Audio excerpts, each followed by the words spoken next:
So this video is going to be a bit different from the rest. I felt this would be a good time for people to see firsthand whether or not I know what I'm talking about by putting my writing where my mouth is. I can make videos until I am blue in the face, but if I don't back it up by actually showing how I use all the info I am talking about, it doesn't really help. So as far as the actual content of this video, I set aside about an hour to draft a short story from this writing prompt on Reddit.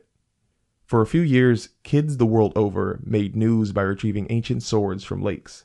Today, the first of them turned into a legal adult, and changed.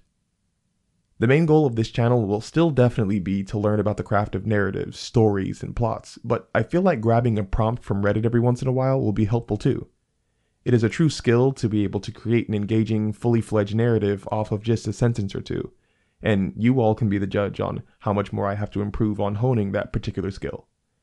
So without any further waiting, here is the first Reddit writing prompt for this channel. They came with swords.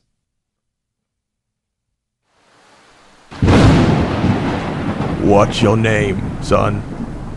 Officer McConnel clutched his raised pistol as he took his slow steps forward. Slivers of glass and overturned tables littered the East Solemn High School cafeteria. I need you to talk to me now. McConnell could barely push the words past his racing heart. Sweat dappled his forehead, and more seemed to come every time he looked at the boy in front of him. What is your name? The cafeteria light strips dangled from the ceilings by their cords, just begging to embrace the ragged floor beneath them. Most were broken, mangled, but some still fought to give flickering light to the new darkness. A storm had just rolled through, one that poured rain unmerciful and shunned the sun's face to make everything black. Our name, said the boy, in a voice deeper than even McConnell's own, abyssal deep. Water dripped from his mouth with every word. At least, that's what McConnell thought he saw. The back and forth of light and dark gave the officer only flashes of the boy. He stood as tall as a man. Taller than most, actually. we have no need of names. Who is we? Lightning sprouted from a storm cloud outside, clapping with it an angry chorus of thunder. For just a moment, the whole world became bright again. Officer McConnell wished it hadn't. In the numbing darkness, he was saved the sight of all the bodies strewn across the floor, just as numerous as the plastic forks and empty trays beside them. And without the darkness, he could see the face of the boy. It was an eyeless, hairless face, sopping wet and viscous, sitting atop a nude body. But strangest of all was what the boy held in his hand. It was a long, sleek blue sword that seemed sinister in its familiarity.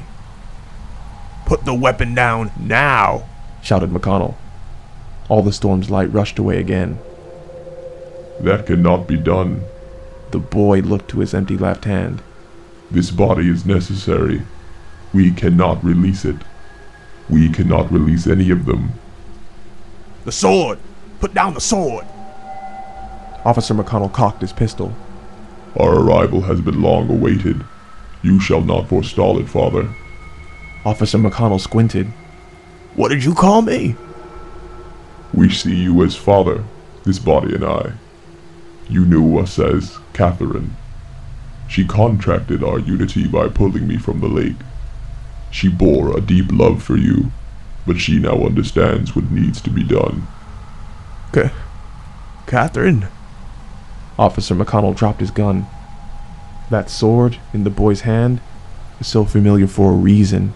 It was his daughter's sword, the one she pulled from Lake Tyno a decade ago today. Her birthday.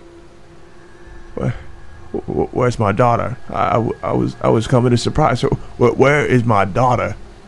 We are before you, Father, said the boy in the flickering darkness. We understood our form to be inadequate, so we came to a consensus on proper alterations. He raised his blue sword. All the rust and grime of the lake's touch was gone. It looked sharp enough to cut through the darkness itself. The dead you see around were too fragile to endure the majesty of our unification.